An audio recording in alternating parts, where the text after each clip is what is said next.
जी नमस्कार साथियों, good morning प्यारे दोस्तों। जय हिंद, वंदे मातरम, राधे राधे। आज की जो हमारी क्लास है प्यारे दोस्तों, उसमें एक तो पहले आपको इन्फॉर्मेशन दे देते हैं कि एसएससी जीडी जो कि एक नोटिफिकेशन आने वाला है, लगभग 50,000 के आसपास वैकेंसी आएगी एसएससी जीडी में। इसका कैलेंडर ऑलरेडी जारी हो चुका है। 24 नवंबर से आपके फार्म इसमें भराए जाएंगे एसएससी जीडी के अंदर। तमाम आपके छोटे भाई बहन, आपके पड़ोसी, आपके रिश्तेदार जो एसएससी जीडी की तैयारी करना चाहते हैं, उनको आप ये इन्फॉर्मेशन दीजिए, क्योंकि कैरियर ऐप पर बहुत ही कम फीस में, केवल 999 रुपया में, कितने में, केवल 999 रुपया में ये हमारे बैच आ रहे हैं। तो अब तक जितने भी बैच थे एसएससी जीडी के हो या यूपी पुलिस कांस्टेबल के हो, सबकी फीस ज्यादा थी, लेकिन इसमें फीस कम करवाई गई है। ठीक है। इसके साथ साथ मैथ के जो टीचर हैं इसमें एकदम नए हैं, वो अंकुर सर है। पढ़ाते हुए तो काफी लंबा समय हो गया है वनडे एग्जाम में, और पिछले एसएससी जीडी और यूपी पुलिस कांस्टेबल के अंदर एक बड़ी परफॉर्मेंस इन्होंने मैथ के अंदर की है। हिंदी इसमें मैं पढ़ा रहा हूँ। इसके बाद अंकुर, अरुण गौतम सर इंग्लिश पढ़ा रहे हैं। रीजनिंग भारत भूषण सर, विकास राणा सर, जीत राणा सर पढ़ाएंगे इसके अंतर्गत जीएस। तो यानी कि 999 रुपया में आपको एसएससी जीडी और इसके बाद यूपी पुलिस कांस्टेबल का बैच मिल रहा है। 2 तारीख तक, 2 अक्टूबर तक आप इसमें रजिस्ट्रेशन करवा सकते हो। ठीक है, ये आपको ध्यान रखना है। ये 2 इंफॉर्मेशन थी, दोनों ही भर्ती है। यूपी पुलिस कांस्टेबल 50,000 प्लस और इसके बाद एसएससी जीडी 50,000 प्लस। 2024 की बड़ी भर्ती है और उम्मीद करते हैं कि जहां भी आपकी किस्मत है, जो आप मेहनत कर रहे हो टीचर के साथ मिलके, 100% आप इन दोनों भर्तियों में कामयाब होंगे। नौकरी वो करना जो आपकी इच्छा है। यहां पे बात चल रही थी प्यारे दोस्तों, यहां उत्पत्ति, व्युत्पत्ति, उद्गम, उद्भव के आधार पे शब्द के भेद होंगे। तो हमने शब्द का भेद एक टॉपिक लिया, शब्द के भेद। शब्द के भेद, तो इस शब्द के भेदों के अंतर्गत हम पहला भेद यहां कंप्लीट कर रहे थे, और वो था उत्पत्ति, व्युत्पत्ति,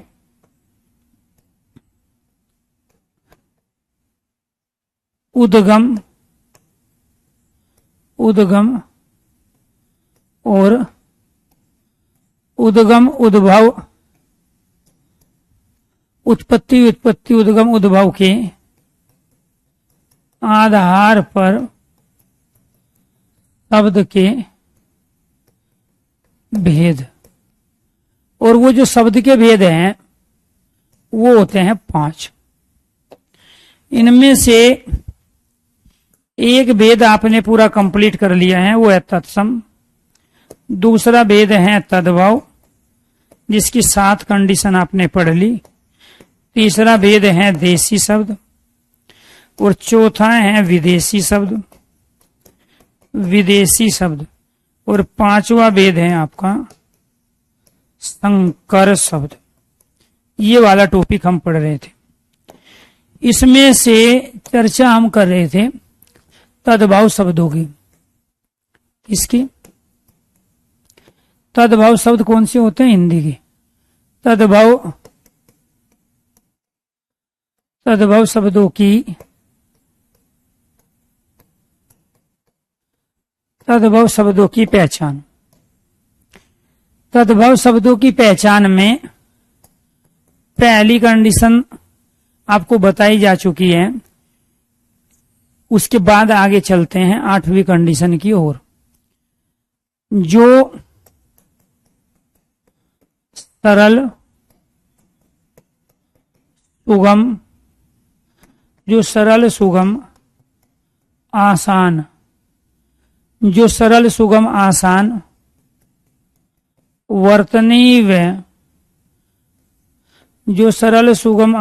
वर्तनी व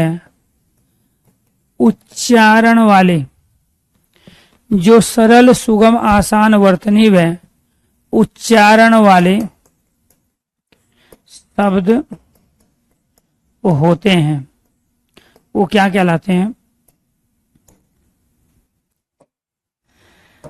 तद्भव शब्द। सरल, सुगम, आसान, वर्तनी क्या है?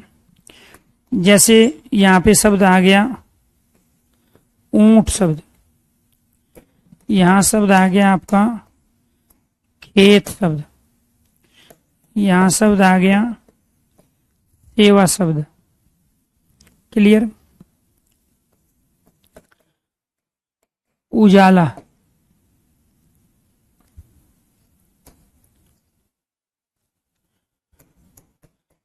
रात,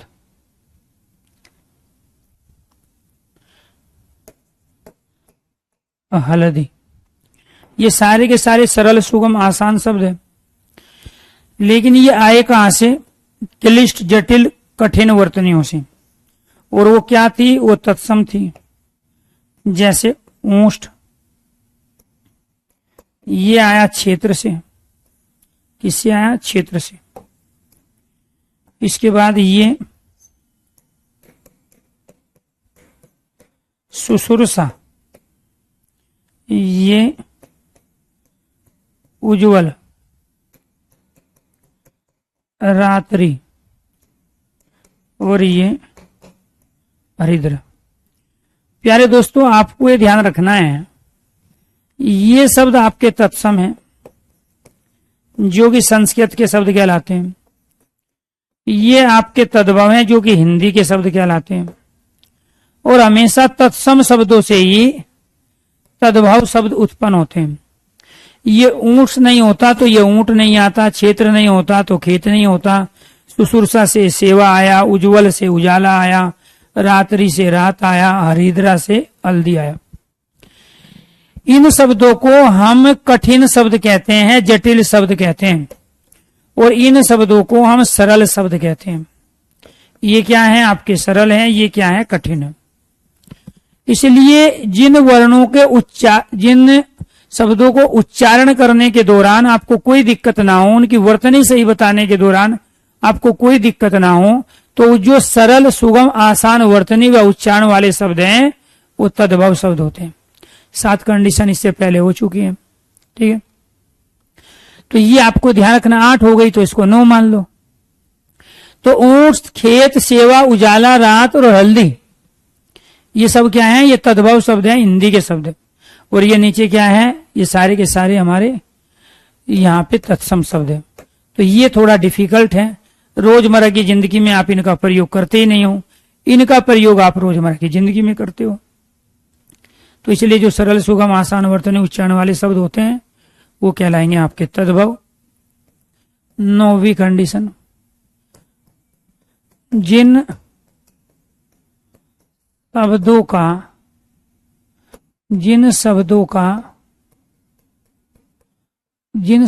प्रयोग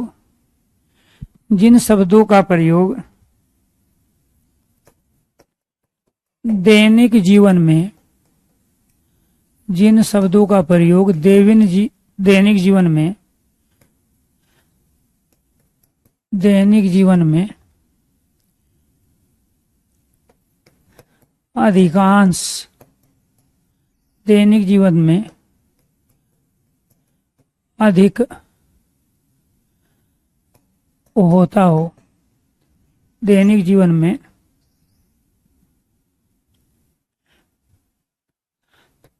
बहुतायत होता हो। बहुतायत मतलब हमेशा होता हो। जिन शब्दों का प्रयोग दैनिक जीवन में बहुतायत अर्थात हमेशा होता हो, जैसे कबूतर का प्रयोग, इसके बाद मोर का प्रयोग,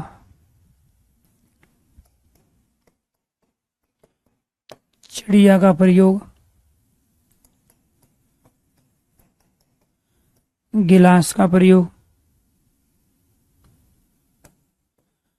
हल्दी का प्रयोग, आग का प्रयोग, दिन का प्रयोग। और यहां लिख लेते हैं घी का प्रयोग। अब इनका प्रयोग आप रोजमर्रा की जिंदगी में कर रहे हो, लेकिन इसका प्रयोग रोजमर्रा की जिंदगी में आप करते नहीं हो। कपोत, मयूर, यहाँ पे चटका, चषक, हरिद्रा, अग्नि और दिवस। ये आपको ध्यान रखना है। ये ऊपर वाले सारे तद्भव हैं, नीचे वाले सारे तत्सम हैं। अब आप घृत के स्थान पे घी का प्रयोग रोजमर्रा की जिंदगी में कर रहे हो। कपोत के स्थान पे कबूतर का, मयूर के स्थान पे मोर का, चटका के स्थान पे चिड़िया का, चषक के स्थान पर गिलास का, हरिद्रा के स्थान पे हल्दी का, अग्नि के स्थान पे आग का, दिवस के स्थान पे दिन का प्रयोग रोजमर्रा की जिंदगी में हो रहा है। ये सरल है, सुगम है, आसान है। ये सरल, सुगम, आसान नहीं है। तो इसीलिए आपको ये ध्यान रखना है कि जिन शब्दों का प्रयोग दैनिक जीवन में बहुतायत अर्थात हमेशा से होता रहा हो, वो सारे के सारे हमारे तद्भव शब्द कहलाते हैं। क्या कहलाते हैं? तद्भव शब्द कहलाते हैं। 10वीं कंडीशन क्या है? हिंदी के उपसर्ग से बने शब्द। तो हिंदी के उपसर्ग किसे बनाएंगे? हिंदी के शब्द बनाएंगे। और हिंदी के एक उपसर्ग हमारा ए है, एक उपसर्ग अन है, एक उपसर्ग अद है, एक उपसर्ग ऊ है, एक नी उपसर्ग है, एक बिन उपसर्ग है, एक से और एक के। ये सारे के सारे हमारे हिंदी के उपसर्ग हैं। और इनसे जो शब्द बनेंगे वो हिंदी के बनेंगे। अब इससे जो शब्द बनाया हमने वो अजान बनाया। इससे शब्द बन गया हमारा अनबन। इससे शब्द बन गया अधपका। और इससे बन गया 29, 30 से कम। और इससे शब्द बन गया निडर। इससे शब्द बन गया बिन खाया। और इससे शब्द बन गया सपूत। और इससे बन गया शब्द कपूत। अब ये सारे के सारे शब्द चूंकि हिंदी के उपसर्गों से बने हैं, इसलिए हिंदी के तद्भव शब्द होंगे। ये सरल भी है, सुगम भी है, आसान भी है। इनका प्रयोग दैनिक जीवन में रोजमर्रा में हम कर रहे हैं, इसलिए हिंदी के शब्द हैं, तद्भव हैं। ये हिंदी के उपसर्ग से बने हैं, इसलिए तद्भव है। आपको ये ध्यान रखना है, इनसे और भी हम शब्द बना सकते हैं। जैसे अनहोनी है, इसमें भी अन उपसर्ग है। यहाँ पे अध खिला है, अध खिला। यहाँ पे 19 शब्द है। यहाँ पे निकम्मा शब्द है। यहाँ पे बिन बताया, बिन खाया, बिन भी आया। यहां से परिवार है। तो आपको ये ध्यान रखना है, आप यही तो कहोगे कि इसमें हिंदी का उपसर्ग लगा है इसलिए ये हिंदी के शब्द है।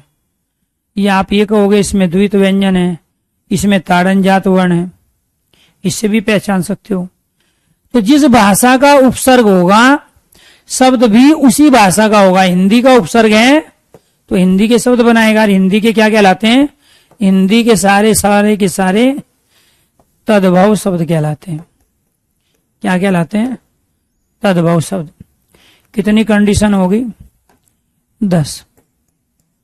11वीं कंडीशन क्या है? हिंदी के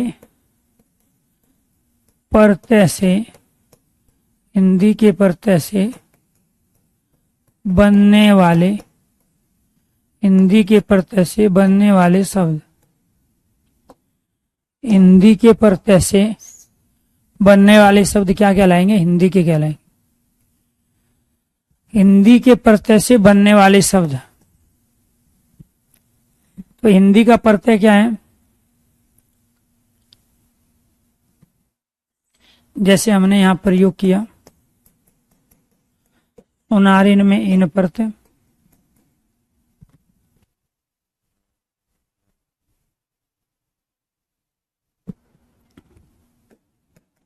बचपन में पन प्रत्यय, मिठास में आस प्रत्यय। क्लियर। अज में आ प्रत्यय, चौधराइन में आइन प्रत्यय। तो इसमें जो मूल शब्द हैं वो मूल शब्द क्या है? सुनार, प्रत्ययहीन, मूल शब्द बच्चा, प्रत्ययपन, मूल शब्द मीठा, प्रत्ययहास, मूल शब्द अज, ठीक है, प्रत्यय इसमें आ, मूल शब्द चौधरी, मूल शब्द चौधरी, प्रत्यय आइन। ऐसे ही हम यहां नर में ई लगाएंगे, नारी बनेगा। नर में ई लगाएंगे तो क्या बनेगा? नारी। नद में ई लगाएंगे तो ये नदी बनेगा। तो इससे जो शब्द बना हमारा ये वाला नारी, ये वाला जो नदी शब्द बना, इनमें जब प्रत्यय हिंदी का है तो शब्द भी हिंदी का बनेगा। ये आपको ध्यान रखना। क्लियर। अब आप क्रिया में प्रयोग कर लो। हमने यहां प्रयोग किया सुंदर विशेषण में था प्रत्यय। क्लियर। ऐसे ही मधुरता। तो ये सुंदर और मधुर क्या है? हिंदी के शब्द है। तो इनमें जो ये प्रत्यय लगाए हैं ये भी हिंदी का होगा। तो जब मूल शब्द सुनार जो शब्द है इसको स्वर्ण बोलते हैं, संस्कृत में स्वर्णकार।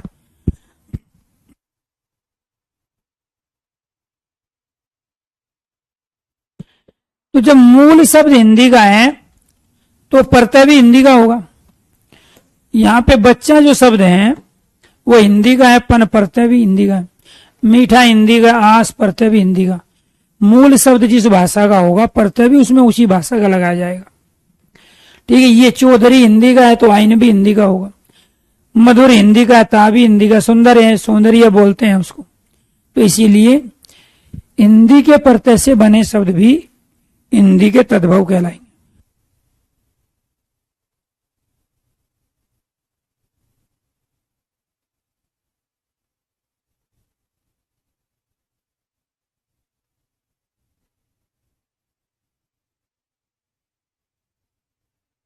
क्लियर। ये आपको ध्यान रखना। इसके बाद 12वीं जो कंडीशन है वो क्या है? हिंदी की क्रिया से बने शब्द, वर्ब जिस भाषा की होगी शब्द भी उसी भाषा के होंगे। हमने शब्द ले लिया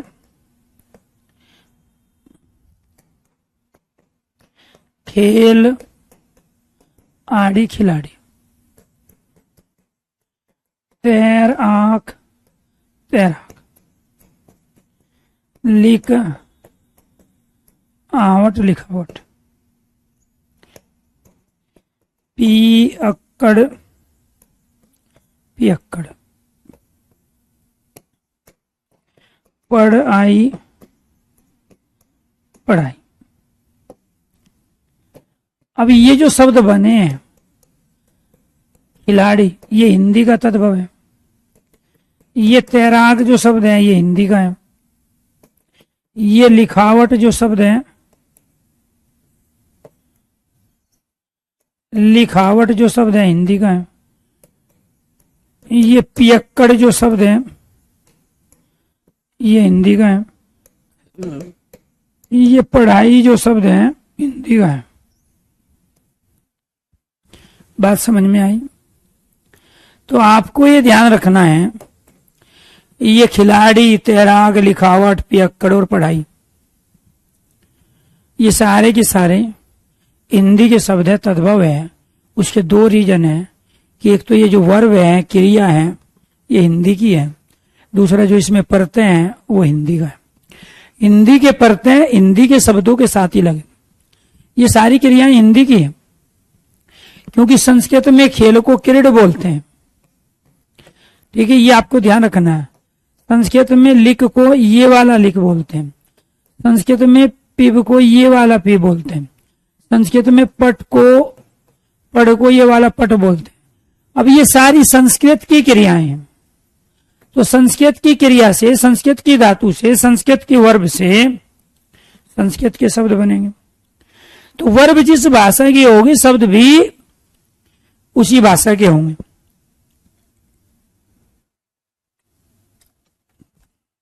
क्लियर? तो ये सारे के सारे क्या थे? ये 12 की 12 कंडीशन थी हमारी तद्भव शब्दों की। अगर ये चीजें समझ में यहां तक आ गई है तो एक बार सारे स्टूडेंट ओके कीजिए, यस कीजिए। और जिसको जो दिक्कत है, जो डाउट है, जो पढ़ते समय आप कमेंट करते रहते हो, वो आप कमेंट बॉक्स में कमेंट करके दोबारा से पूछ लीजिए। इसके बाद तीसरा क्या है हमारा? देसी शब्द या देशज्य शब्द। जो शब्द अपने देश में जन्म लिए हैं वो देसी या देशज्य कहलाते हैं। जिन शब्दों की उत्पत्ति के बारे में, जिन शब्दों की उत्पत्ति के बारे में कोई जानकारी, जिन शब्दों की उत्पत्ति के बारे में कोई जानकारी नहीं मिलती है, जिन शब्दों की उत्पत्ति के बारे में कोई जानकारी, जिन शब्दों की उत्पत्ति के बारे में कोई जानकारी नहीं मिलती हो, वो क्या कहलाते हैं? देसी शब्द। जो शब्द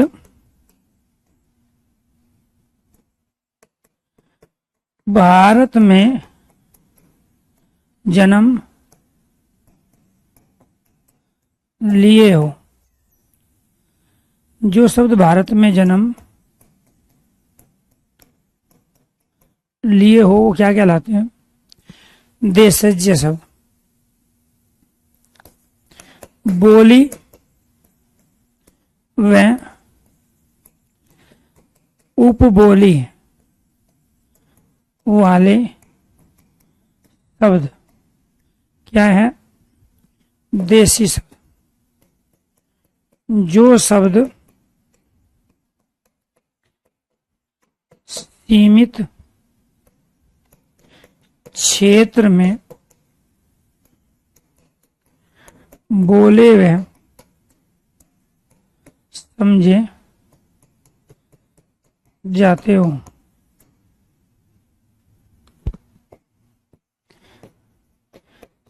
क्षेत्रीयता वाले शब्द। कौन से शब्द?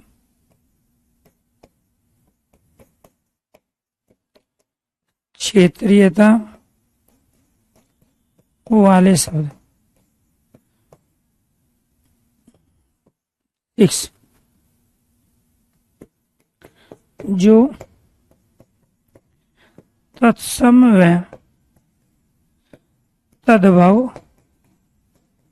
ना हो, जो तत्सम व तद्भव ना हो, वो क्या कहलाते हैं? देसी शब्द।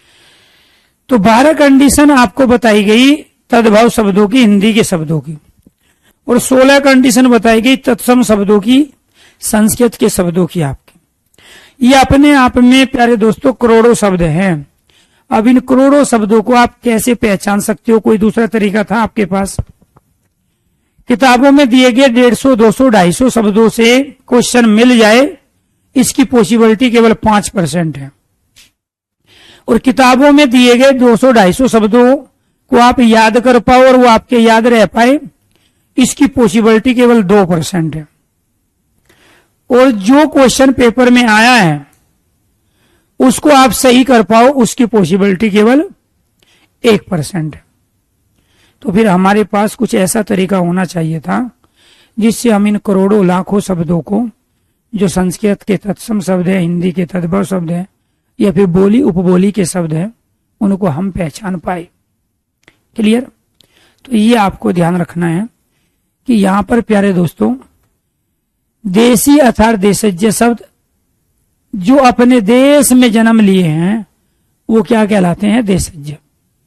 जय मतलब जन्म लेना, अर्थात भारत में जन्म लेने वाले शब्द वो क्या कहलाते हैं? देशी शब्द। जिन शब्दों की उत्पत्ति के बारे में कोई जानकारी नहीं है। अब हम एक शब्द प्रयोग करते हैं छोरा, एक प्रयोग करते हैं छोरी, एक प्रयोग करते हैं ढोर,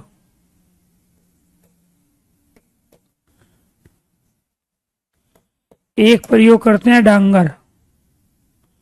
ठीक है? तो ये जो छोरा छोरी है, ढोर डांगर शब्द हैं, ये कहां से आए? सबसे पहले किस राज्य में, किस जिले में, किस गांव में, किस व्यक्ति के द्वारा प्रयुक्त हुए, आज तक कोई नहीं बता पाया। अब हम पशु जो शब्द है, जानवर शब्द सब जानते हैं, पशु को जानवर, जानवर को पशु कहते हैं, लेकिन ढोर डांगर भी उसी को कहते हैं। तो पर्टिकुलर किसी एक क्षेत्र में प्रयोग कर रहे हैं। अब छोरा छोरी का प्रयोग हरियाणा में हुआ, लेकिन हरियाणा के किस जिले में हुआ, किस गांव में हुआ, किस व्यक्ति के द्वारा पहली बार प्रयोग किया गया, इसका कोई सोर्स हमारे पास नहीं है, स्रोत हमारे पास नहीं है। हमें तत्सम शब्दों का पता है वो संस्कृत से आई, हमें तद्भव का भी पता है वो तत्सम से आई, हमें विदेशी शब्दों का भी पता है कि वो उर्दू से, अरबी से, फारसी से, पुर्तगाली से, चाइनीज से, जापानी से, अंग्रेजी से आए। हमें संकर शब्द का भी पता है कि वो 2 अलग अलग भाषाओं से आए। लेकिन जो देशज शब्द है, जिनको हम देशी शब्द कहते हैं, इनकी उत्पत्ति के बारे में कोई जानकारी नहीं मिलती है। क्लियर? अब खुरपा है, फावड़ा है, छान है, छप्पर है, काटड़ू, बाछड़ू है, इनका हम प्रयोग करते हैं।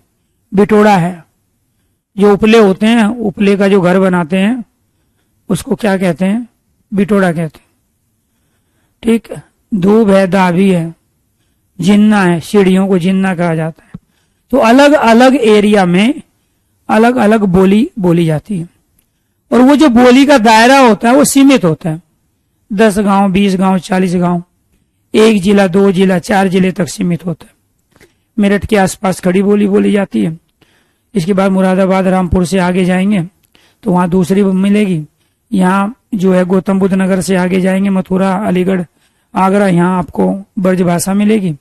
कहीं कन्नौजी है तो कहीं भोजपुरी है, कहीं जयपुरी है तो कहीं मालवी है, कहीं पहाड़ी है, पहाड़ी में भी प्यारे दोस्तों कहीं गढ़वाली है तो कहीं कुमायूनी है।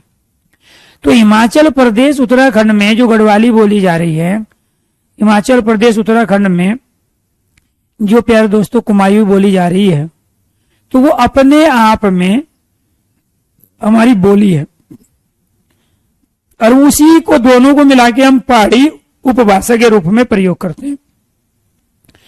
और जो ये बोली का जो क्षेत्र होता है सीमित होता है, ये पर्टिकुलर उधर के ही लोग समझ पाएंगे। जैसे आप किसी ट्रेन में जा रहे हो या बस में बैठे हो, अलग अलग एरिया से बहुत सारे व्यक्ति बैठे हुए हैं, उसमें एक हरियाणा का है, एक बिहार का है, एक राजस्थान का है, एक उत्तराखंड का है, एक यूपी का है, एक जो है बंगाल का है। तो उनकी अलग अलग भाषा है। जब अलग अलग भाषा है तो उनके शब्द अलग अलग हुए। तो वे जो अलग अलग शब्द बोल रहे हैं वो अपनी बोली के बोल रहे हैं। बंगाली बोलेगा तो हरियाणवी नहीं समझ में आएगा, और हरियाणवी बोलेगा तो बंगाली के समझ में नहीं आएगा। राजस्थानी बोलेगा तो भोजपुरी बोलने वाला बिहारी नहीं समझ पाएगा, और भोजपुरी बोलने वाला बिहारी अगर बोलेगा तो उत्तराखंड वाला नहीं समझ पाएगा। तो कहने का मतलब ये हुआ कि इस भारत में, खासकर उत्तर भारत एरिया में जो हम हिंदी प्रयोग कर रहे हैं, उस हिंदी के भी अलग अलग रूप है, और वो जो अलग अलग रूप है वो बोली उपबोली के है। जैसे हरियाणा के अंदर पूरी हरियाणवी बोली जाती है, लेकिन उस हरियाणवी के भी 2 रूप मिलते हैं, एक जाटू और दूसरा बांगरू। जो दिल्ली से लगता हुआ हरियाणा है उसके अंदर जाटू बोली जा रही है, और जो पंजाब और राजस्थान से लगता हुआ हरियाणा उसके अंदर बांगरू बोली जा रही। तो वो जाटू के शब्द, बांगरू के शब्द, हरियाणवी के शब्द देसी है।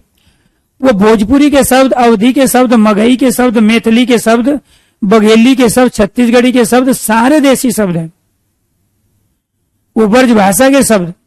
अब मान के चलो हम क्या प्रयोग करते हैं, एक जगह तो हमने यहां प्रयोग कर लिया,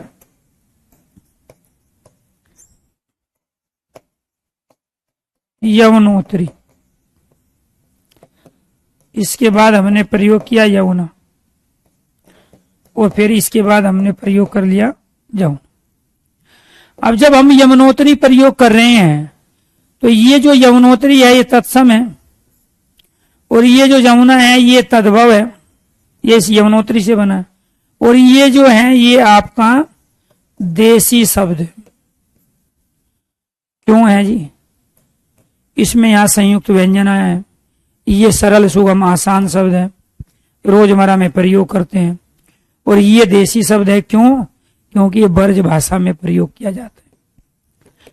तो ब्रज भाषा में मथुरा, आगरा, अलीगढ़, फिरोजाबाद, इसके आसपास का जो क्षेत्र है वो कभी भी यमुना नहीं बोलेंगे, वो यमुना मैया बोलेंगे।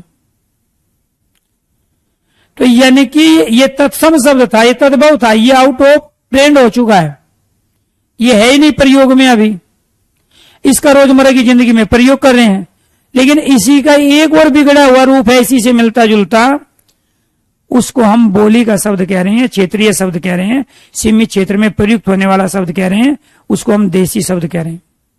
अब आपको ये ध्यान रखना है, आवश्यकता आविष्कार की जननी होती है, तो जहां जिस वस्तु की, पदार्थ की आवश्यकता होगी वो वस्तु वहां बनाई जाएगी, और उस वस्तु को, उस प्रोडक्ट को, अपने उस माल को जो नामकरण दिया जाएगा, नाम उसका रखा जाएगा, उसका जो वस्तु पदार्थ का नामकरण होगा वो उसकी भाषा में होगा जिसने वो वस्तु बनाई है।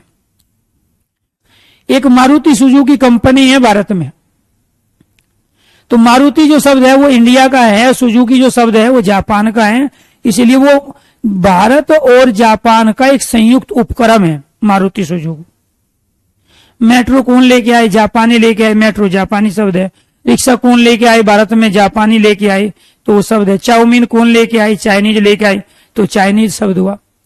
ठीक है, मोमोज कौन लेके आए? चाइनीज लेके आए, तो चाइनीज शब्द हुआ। इडली कौन लेके आया? इटली वाले आए इडली। डोसा कौन लेके आया? इटली वाले लेके आए, तो डोसा इटालियन शब्द है। गोला बारूद बंदूक कौन लेके आए? पुर्तगाली लेके आए भारत में, तो इसलिए गोला बारूद बंदूक ये सब पुर्तगाली शब्द है। तो कहने का मतलब ये हुआ, बाल्टी तोलिया कौन लेके आए भारत में? बाल्टी तोलिया पुर्तगाली आए, समुद्र के रास्ते से आए थे, पानी के जहाज के रास्ते से व्यापार करने के लिए आए थे, अपने साथ बाल्टी लेके आए, तोलिया लेके आए।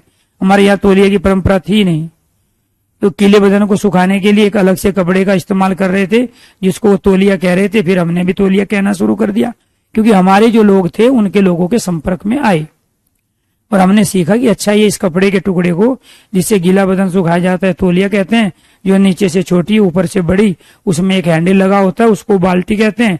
हमने भी बाल्टी कहना शुरू कर दिया। एक बार जो चीज भारतीय देख लेगा अगले दिन उसकी कॉपी बना देगा और उससे बढ़िया बना देगा। इसलिए मोदी तो इंडिया जो है ना वो कह रहा है ना मेड इन इंडिया, तो मेड इन इंडिया पे जोर इसीलिए है, मेड इन इंडिया पे जोर इसीलिए है कि एक बार दिखाओ तो सही, आप दो तो सही। इजराइल वालों से, रूस वालों से, अमेरिका वालों से जो डील करता फिर रहा है वो यही कह रहा है कि एक बार टेक्नोलॉजी दे दो आप, बाकी सारी चीज बन के जाएगी यहीं से ही। और ये बात सच्चाई है। भारत की उस खूबी को बहुत कम लोग पहचान पाए जो भारत के अंदर है। हमारी जो सोच है ना वो उस उत्तम किस्म की नहीं है जो सतयुग में हुआ करती थी, जब हम ये विश्व गुरु चिड़िया जो सोने की चिड़िया कहलाता था। लेकिन अगर एक चीज हमने ढंग से देख ली तो उससे भी बढ़िया देख के चीज हम बनाने में माहिर है। इसीलिए हम जो डील कर रहे हैं हाल फिलहाल, अगर वो पूरी टेक्नोलॉजी नहीं देना चाहते तो उसका कुछ भी पार्ट देना चाहते हैं तो हम हाँ भर रहे हैं, क्योंकि जिस दिन ये चीज हमें मिल गई उस दिन हम उनसे अच्छी चीज भारत में बना लेंगे और फिर यहीं से ही वो चीजें दूसरी जगह पहुंचेगी। तो प्यारे दोस्तों, मैं ये सिर्फ इस माध्यम से आपको ये समझाने की कोशिश कर रहा हूं कि अगर हिंदू धर्म को मानने वाले के घर में बच्चा पैदा होगा तो उसका नाम हिंदी और संस्कृत में रखा जाएगा, क्योंकि हर इंसान अपने प्रोडक्ट, अपने माल का नाम उसी में रखेगा जो उसकी अपनी लैंग्वेज है। हरियाणा में कोई वस्तु बनी है तो जिन व्यक्तियों के द्वारा वो वस्तु बनाई गई तो आपको ये ध्यान रखना है उन्हीं के द्वारा उसका नामकरण होगा। अब हिंदू के घर में, हिंदू धर्म के मानने वाले के घर में बच्चा पैदा हो गया तो उसका नाम जितेंद्र, तेजिंदर, धर्मेंद्र, सत्येंद्र, महेंद्र, राजेंद्र, परमेंद्र, हरेंद्र रखेगा वो। ये एक ही गली में 4 धर्मेंद्र हो जाए, एक ही गांव में चाहे 10 धर्मेंद्र हो जाए, लेकिन नाम धर्मेंद्र ही रखेगा। वो उसका नाम पीटर, जुपिटर, सुपीटर बिल्कुल नहीं रखेगा, क्योंकि जिसका जो माल है, जिसका जो प्रोडक्ट है, अपने उस प्रोडक्ट का नाम अपनी भाषा में रखेगा। इस्लाम धर्म को मानने वाले के घर में बच्चा पैदा होता है तो उसका नाम वो कभी भी जुपिटर, सुपीटर, धर्मेंद्र, जितेंद्र, तेजिंदर नहीं रखेगा। उसका नाम वो उर्दू में रखेगा। वो आमिर खान रखेगा, शाहरुख खान रखेगा, वो सलमान खान रखेगा। तो ईसाई धर्म को मानने वाले के घर में बच्चा पैदा होता है, वो कभी भी नाम सत्येंद्र, धर्मेंद्र, महेंद्र, जितेंद्र नहीं रखेगा। वो अपने बच्चे का नाम पीटर, जुपिटर, सुपीटर रखेगा। तो जिसका जो धर्म है उस धर्म से संबंधित उसकी अपनी एक भाषा है, एक लैंग्वेज है, और हर व्यक्ति अपनी उस वस्तु को, उत्पाद को, प्रोडक्ट को, माल को अपनी भाषा में उसका नामकरण करेगा। रामदेव बाबा पतंजलि योगपीठ के माध्यम से जो भी दवाई बनाएंगे, जो भी चीज वस्तु बनाएंगे, उनके सबके नाम ये तो संस्कृत में मिलेंगे या हिंदी में मिलेंगे। हमदर्द एक कंपनी है जो इस्लाम धर्म को मानने वाले चला रहे हैं। वहां से जो भी दवाइयां बनेगी, जो भी माल बनेगा, सारा का सारा उर्दू, अरबी, फारसी में नाम मिलेगा। यूरोप की जितनी भी मेडिकल कंपनियां भारत में काम कर रही है या वहां से दवाई जो हम लाते हैं, उनके सब के नाम आपको इंग्लिश में मिलेंगे। हर व्यक्ति अपने प्रोडक्ट का नाम अपनी उस भाषा में देगा जो उसके द्वारा बनाई गई। गांव के लेवल पर यह खुरपा फावड़ा बनाया गया। दिल्ली में कनॉट प्लेस पे यूज नहीं हो रहा था खुरपा फावड़ा, तो दिल्ली के कनॉट प्लेस पे खुरपा फावड़ा नहीं बनेगा, गांव में बनेगा। और उस गांव में जो भी भाषा होगी उसी में उसका नामकरण रखा जाएगा। तो इसीलिए यहां ये कंडीशन बनी कि जिन शब्दों की उत्पत्ति के बारे में कोई जानकारी नहीं मिलती वे देसी शब्द कहलाते हैं। जो शब्द भारत में जन्म लिए हो देसी शब्द कहलाते हैं। बोली और उपबोली के जो शब्द है वो सारे देसी है। जो सब सीमित क्षेत्र में बोले और समझे जाते हैं वो सब देसी है। जो क्षेत्रीयता वाले शब्द है, जो पर्टिकुलर क्षेत्र विशेष में बोले जाते हैं, वो देसी शब्द है। जो तत्सम और तद्भव ना हो, क्योंकि 16 कंडीशन आपको तत्सम की पता है, 12 कंडीशन आपको तद्भव की पता है। आगे पढ़ाएंगे विदेशी। न तो तत्सम की कोई कंडीशन अप्लाई हुई, न तद्भव की कोई कंडीशन अप्लाई हुई, न विदेशी की कोई कंडीशन अप्लाई हुई। तो न तो वो तत्सम है, न तद्भव है, न विदेशी। तो जो बच गया वो है देशी। आंसर टेली करके भी आंसर दे सकते हैं। क्लियर? तो इसीलिए आपको ध्यान रखना है। ये थे हमारे देसी शब्दों की पहचानने के कुछ तरीके। इसके बाद में क्या है? विदेशी शब्द। विदेशी बाद में पढ़ लेंगे, पहले संकर कर लेते हैं 4 नंबर पे।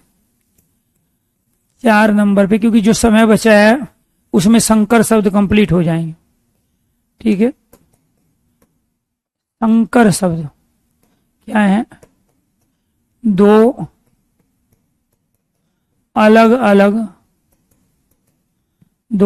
अलग भाषाओं के शब्द। 2 अलग अलग भाषाओं के शब्द क्या कहलाते हैं? संकर शब्द कहलाते हैं। जैसे रेलगाड़ी, मैं एक साथ ही लिख लेता हूं।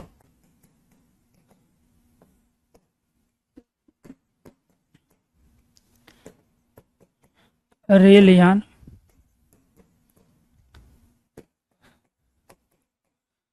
रेल सवारी,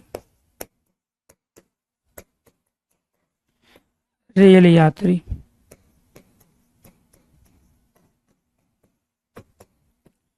रेल डिब्बा, रेल नीर, तो रेल शब्द किसका है? अंग्रेजी का। गाड़ी शब्द किसका है? हिंदी का। रेल किसका शब्द है? अंग्रेजी का। यान किसका शब्द है? संस्कृत का। रेल अंग्रेजी, सवारी हिंदी। रेल अंग्रेजी, रेल अंग्रेजी, यात्री संस्कृत।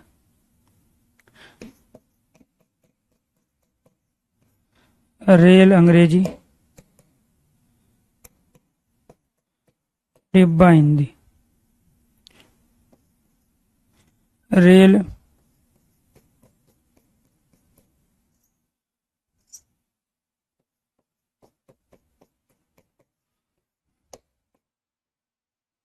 रेल अंग्रेजी,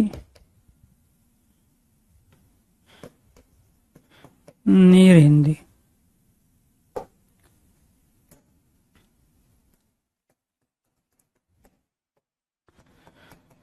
जांच करता है, टिकट घर, डाकघर,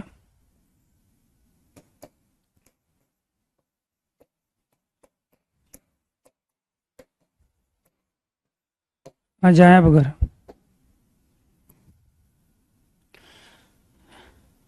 जांच हिंदी का, करता संस्कृत का। टिकट अंग्रेजी का,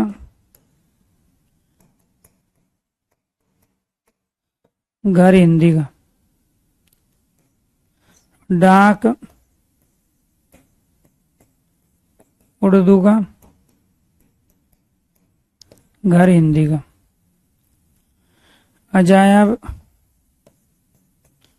उर्दू का, घर हिंदी का। तो ये क्या कहलाए? ये सारे के सारे कहलाए आपके संकर शब्द। विदेशी कल पढ़ लेंगे। आपको ये ध्यान रखना है प्यारे दोस्तों, यहाँ पर ये जो उत्क्षेपित व्यंजन प्रयोग हुआ है, ये हमें बता रहा है कि ये हिंदी का शब्द है। ये क्या बता रहा है हमें? हिंदी का शब्द। उत्क्षेपित व्यंजन का प्रयोग हिंदी में होता है।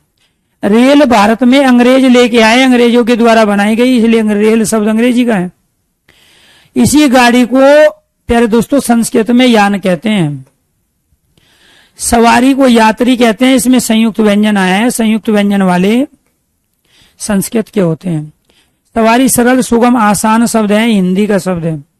डिब्बा में द्वित व्यंजन प्रयोग हुआ है। द्वित व्यंजन वाले सारे के सारे शब्द हिंदी के कहलाते हैं।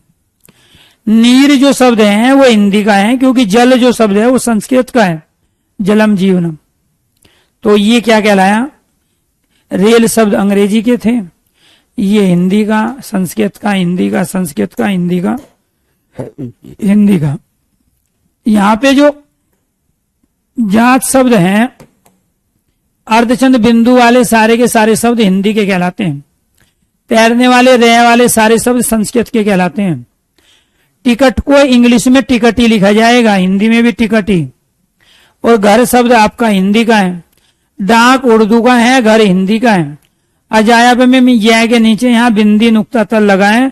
बिंदी और नुक्ता तल वाले जितने भी शब्द होते हैं वो सारे उर्दू के होते हैं, और घर शब्द हिंदी का है, क्योंकि संस्कृत में ग्रह कहते हैं। बच्चा हिंदी का है। क्यों है? क्योंकि द्वित व्यंजन है। जहां एक स्वर रहित और दूसरा स्वर सहित वही व्यंजन आ जाए तो उसको द्वित व्यंजन, द्विगुणी व्यंजन कहते हैं। द्वित और द्विगुणी व्यंजन वाले हिंदी के कहलाते हैं। तो ये सारे के सारे आपके संकर शब्द है। क्यों? क्योंकि दो अलग अलग भाषाओं से मिलकर ये बने हैं, इसीलिए ये सारे संकर कहलाए। अब आप इसमें गलती क्या करोगे? इसमें आप गलती करोगे ये वाली। आपसे पूछेगा रसोई घर बताइए क्या है, आपसे पूछेगा विद्यालय बताइए क्या। विद्यालय। शयनयान बताइए क्या है? हिमालय बताइए क्या है? ये सारे एक ही भाषा के शब्द है। यहाँ रसोई भी हिंदी का, घर भी हिंदी का, विद्या संस्कृत का, आल्य संस्कृत का, शयन संस्कृत का, यान संस्कृत का, हिम संस्कृत का, आल्य संस्कृत का। इसीलिए ये सारे के सारे शब्द आपके यौगिक शब्द तो कहलाएंगे, लेकिन संकर शब्द नहीं कहलाएंगे। यौगिक शब्द हम उन शब्दों को कहते हैं जो दो शब्दों से मिलके बने। ये यौगिक तो कहलाएंगे लेकिन संकर नहीं कहलाएंगे। क्यों? क्योंकि इनमें दोनों शब्द एक ही भाषा के हैं। रसोई भी हिंदी का, घर भी हिंदी का है। यहाँ पे हिम और आल्य दोनों संस्कृत, शयन और यान दोनों संस्कृत, विद्या और आल्य दोनों संस्कृत। तो संकर शब्द किनको कह रहे हैं? संकर प्रजाति किनको कहते हैं? जिसमें दो अलग अलग जातियों के गुण हैं। तो आपको ध्यान रखना है, दो अलग अलग भाषा के शब्द यहां हैं, अलग अलग भाषा के शब्द, इसलिए सारे के सारे संकर हैं। आप यही गलती करोगे, चंद्र भी और यान भी दोनों के दोनों संस्कृत है, तो ये यौगिक तो हो जाएगा लेकिन संकर नहीं होगा। यौगिक तो हो जाएगा लेकिन संकर नहीं होगा, ये आपको ध्यान रखना। क्लियर?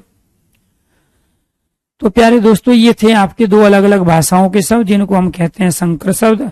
और पांचवा जो पढ़ेंगे कल वाली क्लास में वो होगा हमारा विदेशी शब्द। और इन्हीं विदेशी शब्द को हम कहते हैं आगत शब्द। इन्हीं का दूसरा नाम क्या है? आगत शब्द। इन्हीं को कहा जाता है गृहीत शब्द। जो दूसरी भाषाओं से ग्रहण किए गए वो गृहीत शब्द कहलाते हैं। विदेशी कौन कौन से होते हैं? अंग्रेजी के शब्द, जितने भी अंग्रेजी के शब्द होंगे वो सारे विदेशी हैं। उर्दू के शब्द, अरबी के शब्द, फारसी के शब्द, पुर्तगाली के शब्द, चीनी शब्द, जापानी शब्द, ठीक है, ये सारे के सारे क्या कहलाएंगे? आपके विदेशी, आगत या गृहीत, जो दूसरी भाषाओं से ग्रहण किए गए। बात समझ में आई? तो इसीलिए अंग्रेजी के, उर्दू के, अरबी के, फारसी के, पुर्तगाली के, चीनी, जापानी शब्द ये सारे विदेशी शब्द, आगत शब्द, गृहीत शब्द जो दूसरी भाषाओं से ग्रहण किए गए हैं गृहीत कहलाए। जो दूसरी भाषाएं से आए हैं आगत कहलाए। जो विदेशी अर्थात दूसरे देश के हैं वो विदेशी शब्द कहलाए। तो आज के लिए इतना ही। सभी दोस्तों को नमस्कार, धन्यवाद।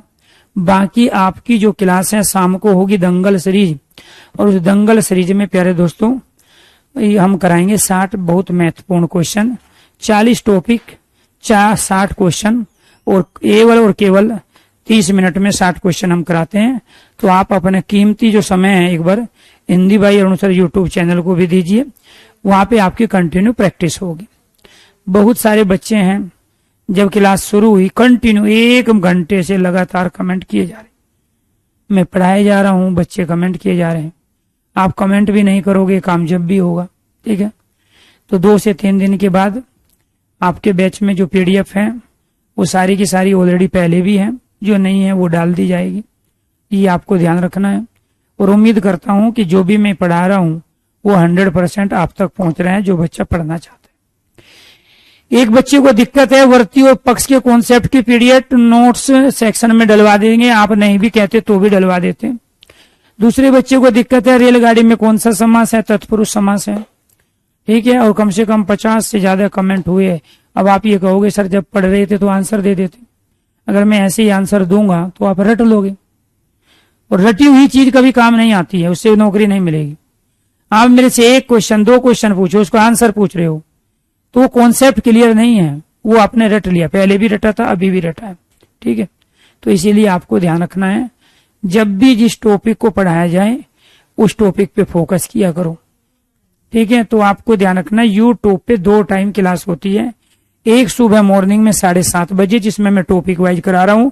उसमें पहले मैंने समास कराया, आज मैंने उसमें कारक कराया। उसमें मैं टॉपिक वाइज 50 बेहतरीन क्वेश्चनों को लेके आता हूं। यूट्यूब चैनल का नाम है Hindi by Arun sir YouTube channel. तो Hindi by Arun sir channel पर मैं टॉपिक वाइज भी और मिक्स क्वेश्चन के साथ, मिक्स क्वेश्चन 9:30 बजे शाम को और टॉपिक वाइज 7:30 बजे सुबह मॉर्निंग में मैं 2 समय प्रैक्टिस कराता हूं। और तमाम उन बच्चों को जो या तो पढ़ रहे हैं या पढ़ चुके हैं, जिन्होंने कॉन्सेप्ट क्लियर कर लिया है, वो वहां प्रैक्टिस कर रहे हैं। तो इसलिए आपसे भी मेरी गुजारिश है, रिक्वेस्ट है, आपने बहुत सारी चीजें सीख ली है और जब तक आप प्रैक्टिस नहीं करोगे, उन चीजों को इंप्लीमेंट करके नहीं देखोगे, कुछ दिन के बाद ये सारी की सारी चीजें भूल जाओगे। इसलिए आपके लिए जरूरी है चीजों को सीखते रहो और वहां इंप्लीमेंट करते रहो, ताकि वहां से आपको एक तो डायरेक्ट क्वेश्चन मिलेंगे, आपको हर तरह की क्वेश्चन की वैरायटी का पता चलेगा। इसके साथ प्यारे दोस्तों, आपको किसी भी तरह का मॉक टेस्ट और टेस्ट सीरीज ज्वाइन करने की आपको जरूरत नहीं पड़ेगी, क्योंकि वो अपने आप में मॉक टेस्ट भी और टेस्ट सीरीज दोनों का काम करता है। धन्यवाद दोस्तों।